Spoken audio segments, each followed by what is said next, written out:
अस्सलाम वालेकुम, आप देख रहे हैं वर्ल्ड में हूं आपके साथ जुबैर अली।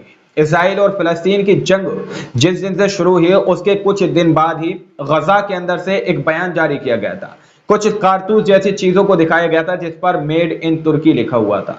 तुर्की ने भी इस बात को कबूल किया है कि तुर्की इसराइल को बहुत सारा ऐसा सामान दे रहा था जिससे इसराइल गोला बारूद बना रहा था। दोस्तों, इसराइल और गजा और फिलिस्तीन के बीच में जो नरसंहार इसराइल कर रहा है गजा के अंदर, उस युद्ध के बीच में जो तस्वीर अब सामने निकल के आई है कि तुर्की की तरफ से इसराइल को एक बहुत बड़ा झटका दिया गया है। तुर्की ने इस युद्ध के बीच में इसराइल की नींव हिलाकर रख दी है दोस्तों, क्योंकि जब से ये युद्ध शुरू हुआ है तब से इस तुर्की ने कोई बड़ा एक्शन नहीं लिया, जिसकी वजह से तुर्की की पार्टी रजब तैयब एर्दोगान की जो पार्टी है वो खतरे में आती हुई नजर आ रही थी। अभी छोटे मोटे जो चुनाव तुर्की के अंदर हुए हैं उसी में जो रिजल्ट सामने निकल कर आया है कि तुर्की के रजब तैयब एर्दोगान की पार्टी कितनी बुरी शिकस्त उसकी हुई है, कितनी बुरी उसकी हार हुई है, उसको देखने के बाद उस तुर्की के रजब तैयब एर्दोगान ने सीधे सीधे इजराइल की मुखालिफत करना शुरू कर दिए और एक बड़ा झटका इजराइल को दिया। दोस्तों, यहाँ पर आप लोग वन इंडिया की न्यूज देख सकते हैं। गाजा युद्ध बीच तुर्की ने इजराइल को दिया बड़ा झटका। एर्दोगान ने कारोबार पर लगाई रोक, क्या करेंगे नेतन्याहू? ये सवाल इस वक्त का बहुत बड़ा है और ये ऐसी वैसी चीज पर रोक रजब तैयब एर्दोगान ने नहीं लगाई है। दोस्तों, रजब तैयब एर्दोगान की तरफ से वो सारा सामान इजराइल को भेजा जा रहा था जिससे इजराइल गोला बारूद बम कारतूस ऐसी चीजें बना रहा था जिससे गजा और फिलिस्तीन के ऊपर वो दाग रहा था। ऐसे सामान मुहैया अभी तक तुर्की इजराइल को करा रहा था। दोस्तों, यहां पर अगर बात की जाए मुसलमानों की और सीट की, तो मुझे ऐसा लगता है कि तुर्की के रजब तैयब एर्दोगान को फिलिस्तीन से ज्यादा, फिलिस्तीनियों की जान से ज्यादा अजीज उनको अपनी कुर्सी है। उनको जैसे ही अपनी कुर्सी का खतरा नजर आया तो तुरंत ही उसने इजराइल के तकरीबन 15 प्रोडक्ट को तुर्की के अंदर बैन कर दिया और तुरंत ही इजराइल के साथ जो है कारोबार को पूरी तरह से निलंबित कर दिया। दोस्तों, तो ये इस बात की पूरी तरह से इस और इशारा करती है ये बात कि हाँ, तुर्की के रजब तैयब एर्दोगान को फिलिस्तीन या मस्जिद अक्सा से ज्यादा अजीज उनको अपनी कुर्सी है, इसलिए उन्होंने अब इजराइल के साथ विरोध करना शुरू कर दिया। दोस्तों, आगे लिखा है कि गाजा में इजराइल की सैन्य कार्रवाई के जवाब में तुर्की ने एक तरफा कूटनीतिक कदम उठाते हुए इजराइल के साथ सभी तरह के कारोबार पर रोक लगा दी है। गुरुवार को तुर्की सरकार ने इजराइल के साथ सभी तरह के आयात और निर्यात को सस्पेंड करने की घोषणा की है। तुर्की व्यापार मंत्रालय के इस फैसले का मकसद गाजा को मानवीय सहायता के निर्बाध प्रवाह की अनुमति देने के लिए इजरायली सरकार पर दबाव डालना है। दोस्तों, ये जो है सीधे सीधे बात की जा रही है कि ये जो फैसला लिया गया है तुर्की के जो व्यापार मंत्रालय है उसकी तरफ से जो फैसला लिया गया है, इसमें सीधे सीधे इस बात को दर्शाया जा रहा है, मेंशन किया गया है दोस्तों, कि तुर्की इस तरह का दबाव इजराइल के ऊपर बना रहा है कि गजा के अंदर मानवीय सहायता सीधे तौर पर जा सके। ये बात इसलिए मेंशन की गई है, मुझे ऐसा लगता है कि तुर्की के नागरिकों को खुश किया जा सके, तुर्की के उन मुसलमानों को खुश किया जा सके जो अभी तक तुर्की की पार्टी रजब तैयब एर्दोगान का पूरी तरह से विरोध कर रही थी। इसलिए इसके अंदर जो है गजा के लोगों का नाम लिया गया, गजा को मेंशन किया गया है कि गजा के लिए जो है इसलिए प्रेशर इसराइल के ऊपर बनाया जा रहा है, उससे इसलिए हमने कारोबार का निर्यात और आयात पूरी तरह से रोक दिया, यानी कि उससे सामान लेना और सामान देना हमने बंद कर दिया। दोस्तों, तुर्की ने इजराइल के साथ ट्रेड करना भी पूरी तरह से बंद कर दिया है। दावा किया जा रहा है कि तुर्की व्यापार मंत्रालय के एक बयान के मुताबिक व्यापार समझौते को सस्पेंड करने में सभी तरह के प्रोडक्ट शामिल हैं और ये तब तक प्रभावी रहेगा जब तक इजराइल गाजा पट्टी में निर्बाध मानवीय पहुंच जाने की इजाजत देने के साथ साथ तमाम जरूरी शर्तों को पूरा नहीं कर लेता है। इसके अलावा तुर्की के अधिकारियों ने फिलिस्तीनी अधिकारियों के साथ मिलकर काम करने का वादा किया है ताकि यह सुनिश्चित किया जा सके कि निलंबन का फिलिस्तीनी लोगों पर प्रतिकूल प्रभाव न पड़े। व्यापार मंत्रालय ने इस कदम को इजराइल के खिलाफ उठाए गए कदमों का दूसरा चरण बताया है, जो गाजा में मानवीय स्थिति को संबोधित करने के लिए तुर्की की प्रतिबद्धता को रेखांकित करता है।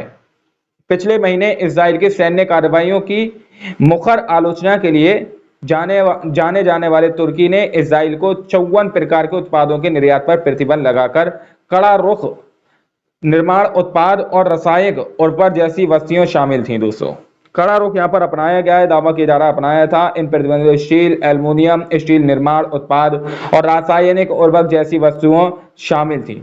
इसके जवाब में इजराइल ने भी कई तरह के व्यापार रोक दिए। इजराइल के विदेश मंत्री इजराइल काटोज ने तुर्की के बंदरगाहों से इजराइल के आयात और निर्यात में बाधा डालने का आरोप लगाया है। यह आदान प्रदान गाजा की स्थिति पर दोनों देशों के बीच बढ़ते तनाव पर प्रकाश डालता है दोस्तों। यानी कि अगर कुल मिलाकर हम इस बात को समझने की कोशिश करें कि तुर्की ये कदम क्यों उठा रहा है, तुर्की ने सीधे तौर पर कहा है कि जब तक इजराइल हमें इस चीज की इजाजत, परमिशन, सबूत नहीं दे देता कि गजा के अंदर बेकसूर और निहत्तों के पास मानवीय सहायता प्रदान की जा रही है। दावा किया जा रहा है कि तुर्की की सेना और फिलिस्तीन की जो सेना है वो दोनों मिलकर काम करेंगी ताकि यह सुनिश्चित किया जा सके गजा के अंदर इजराइल ने मानवीय सहायता जाने का ऐलान कर दिया है या फिर गजा के अंदर मानवीय सहायता जो है पहुंचने लगी है, इसलिए दोनों सेना मिलकर गजा के अंदर काम करेंगे दोस्तों। यानी कि सीधे तौर पर अगर हम समझने की कोशिश करें तो तुर्की का कहने का मकसद यह है कि तुर्की की सेना गजा के अंदर आने वाले वक्त में देखी जा सकती है। और तुर्की का यह बड़ा कदम सिर्फ और सिर्फ इसीलिए उठाया गया है क्योंकि तुर्की के रजब तैयब एर्दोगान की कुर्सी डमाडोल होने लगी थी दोस्तों, उनकी कुर्सी जो है खतरे में आने लगी थी। अब दावा यह किया जा रहा है कि इजराइल और तुर्की के बीच एक बड़े तनाव की आशंका जताई जा रही है कि इजराइल और तुर्की के बीच जो है ये फैसले के बाद एक बड़ा और कड़ा तनाव पैदा हो सकता है। दावा यह किया जा रहा है कि तुर्की और इजराइल के बीच व्यापार तनाव। इजराइल कार्डूस ने सोशल मीडिया प्लेटफॉर्म एक्स पर लिखा कि तुर्की के राष्ट्रपति रजब तैयब एर्दोगान इजराइल के आयात और निर्यात के लिए बंदरगाहों को ब्लॉक करके समझौतों को तोड़ रहे हैं। तुर्की स्थानीय उत्पादन और अन्य देशों से आयात पर ध्यान केंद्रित कर रहा है। मार्च में स्थानीय चुनावों में बड़ा झटका झेलने वाले तुर्की के राष्ट्रपति एर्दोगान को इजराइल के साथ व्यापार रोकने के लिए घरेलू स्तर पर तीव्र दबाव का सामना करना पड़ रहा है।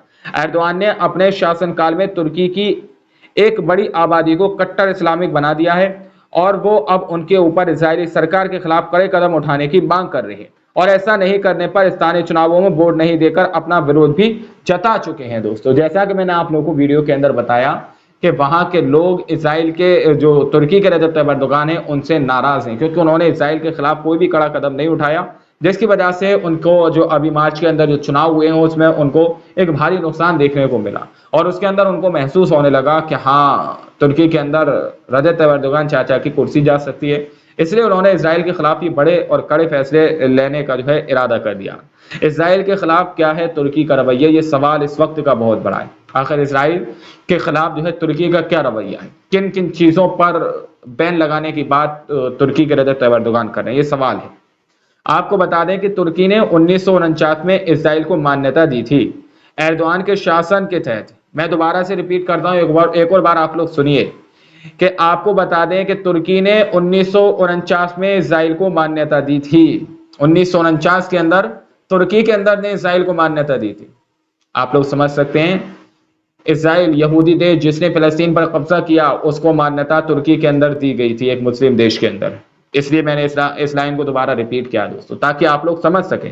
एर्दोगान के शासन के तहत दोनों देशों के बीच तनाव कम हो गया है, लेकिन गाजा में सैन्य हमले के बाद तुर्की के राष्ट्रपति ने इजराइल की जमकर आलोचना की है और उस पर युद्ध अपराध नरसंहार करने का आरोप लगाया है।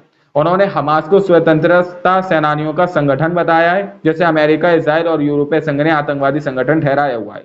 इस हफ्ते तुर्की के विदेश मंत्री हाकन फिदान ने कहा था कि तुर्की ने अंतर्राष्ट्रीय न्यायालय में इजराइल के खिलाफ दक्षिण अफ्रीका द्वारा दायर कानून मामले में शामिल होने का फैसला किया है और जल्दी मामले में हस्तक्षेप करने के लिए एक औपचारिक अनुरोध प्रस्तुत करेगा। यानी कि जो फैसला तुर्की के रजब तैयब एर्दोगान ने लिया है, साउथ अफ्रीका की तरफ से जो फैसला लिया गया था, जो अंतर्राष्ट्रीय न्यायालय के अंदर इजराइल का नरसंहार को लेकर मामला दर्ज किया था, जो एफआईआर दर्ज की गई है, जिसके बाद से दावा किया जा रहा है कि इजराइल के नेतन्याहू के खिलाफ जल्द ही गिरफ्तारी वारंट इशू हो सकता है, उसका पूरी तरह से समर्थन तुर्की के रजब तैयब एर्दोगान ने किया दोस्तों। दक्षिण अफ्रीका ने आईसीजे में एक मामला दायर कर इजराइल पर गाजा में नरसंहार करने का आरोप लगाया है, लेकिन इजराइल इस बात से इनकार करता है कि गाजा में उसका सैन्य अभियान नरसंहार कन्वेंशन का उल्लंघन है। यानी कि इजराइल इस चीज को नहीं मानता कि उसने किसी तरह का नरसंहार किया, या उसने किसी तरह का कत्लेआम गजा के अंदर किया, या फिर उसने किसी तरह का कत्लेआम या फिर नस्ल कशी गजा के अंदर की है। इजराइल कह रहा है हम तो युद्ध लड़ रहे हैं, हम तो हमास के लड़ाकों के ऊपर हमला कर रहे हैं। लेकिन हमास के लड़ाकों को कितना शहीद किया इजराइल ने अभी तक 35,000 लोग शहीद किए जा चुके हैं गजा और फिलिस्तीन के अंदर के। गजा और फिलिस्तीन के अंदर का आखिरी शहर राफा शहर बचा है, जिसके अंदर 1.7 मिलियन की आबादी इस वक्त बची हुई है, जिनके पास खाने पीने को नहीं पहुंच पा रहा। आखिर खाना पीना बंद करके वो हमास के लड़ाकों के ऊपर हमला कर रहे हैं। क्या हमास के लड़ाकों के लिए खाना पीना बंद किया गया है? तो ये सवाल इस वक्त का बहुत बड़ा है। इजराइल के नेतन्याहू ने कह दिया कि हम जो है नरसंहार नहीं कर रहे, लेकिन तुर्की के रजब तैयब एर्दोगान ने एक बड़ा झटका इजराइल को दिया है, जिसमें हथियार बनाने वाली सामग्री भी है, जिससे इजराइल को एक बड़ा झटका लगा है। दोस्तों, इजराइल के नेतन्याहू ने पलटवार करने की कसम भी खाई हुई है, ऐसी रिपोर्ट अंदर ही अंदर निकल के आ रही है। अब इस रिपोर्ट को देखने और सुनने के बाद आप लोग क्या सोचते हैं, क्या समझते हैं, अपनी राय कमेंट सेक्शन में हमें जरूर दीजिएगा। मेरी वीडियो में जब तक के लिए अपना ख्याल रखिएगा।